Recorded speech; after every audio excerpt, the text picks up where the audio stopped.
Hi, today I'd like to try and play you through the Rockschool Grade 5 piece Alka Setzer.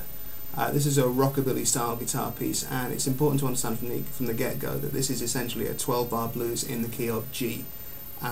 Getting a handle on that will make it an awful lot easier to understand the piece, gives you a framework to fit everything into. Essentially we're dealing with the same chord structure throughout the entire song. We're dealing with 4 bars of the 1 chord, in this case obviously the G, up to 2 bars of the 4 chord, in this case the C. Returning to 2 bars of 1, the G, and then a turnaround consisting of a bar of 5, the D, a bar of 4, the C, a bar of 1, G, and then another bar of 5, the D. And that chord sequence holds true for the entire song. We simply address in a variety of different ways. And the first riff that we deal with is a little swung sequence. I should say as well, for those of you who are not familiar with swing or shuffle rhythm, essentially what we're doing here is playing eighth notes or quavers, but lengthening the downbeat and correspondingly shortening the upbeat. So we're left with the idea, with similar kind of rhythm that you would get from a train. Instead of 1 and 2 and 3 and 4, and we're thinking 1, 2, 3, 4. Now our first riff that we encounter is this one. And you can see here that we're dealing with essentially an arpeggio. We have the root here, the third here, and the fifth here. And in between we have these colour notes here, a 4 and a flat 5. There's chromatic passing notes adding a little bit of colour to the, and melodicism to the riff. Now when the chord moves up to a C, we simply shift the entire thing up a fourth to work off of the C root note here. And then back to the G. So this makes it very, very easy to instantly get a grip to what's going on the piece. Okay then. Now next thing, the solo. Now what I'm thinking in terms of solo is following the chord pattern very, very closely. The original rockabilly players tended to think more in terms of block chord patterns. So what I'm thinking here is when the chord underneath us is a G, I'm thinking of soloing around third position. I'm visualising a G chord underneath that.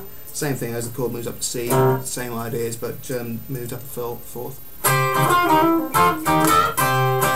And sending up to the D, 10th position.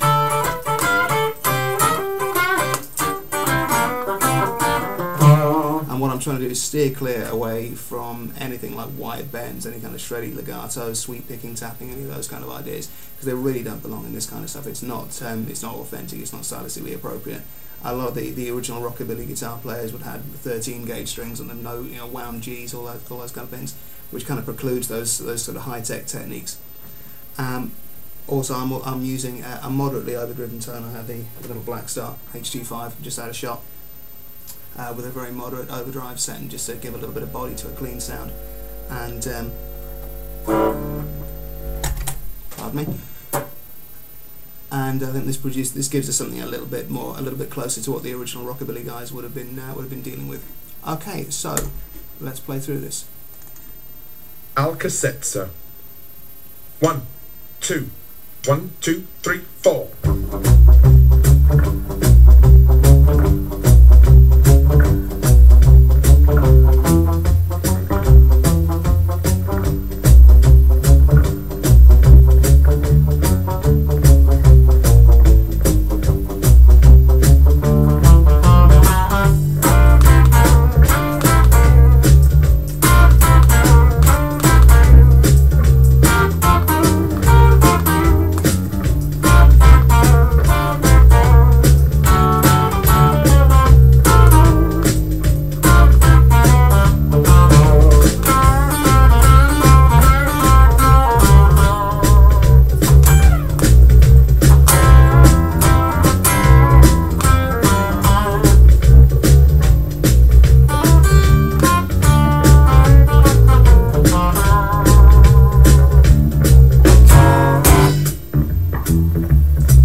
well, I hope that helps. Good luck to any of you guys who've got your exams coming up, and I'll see you again soon.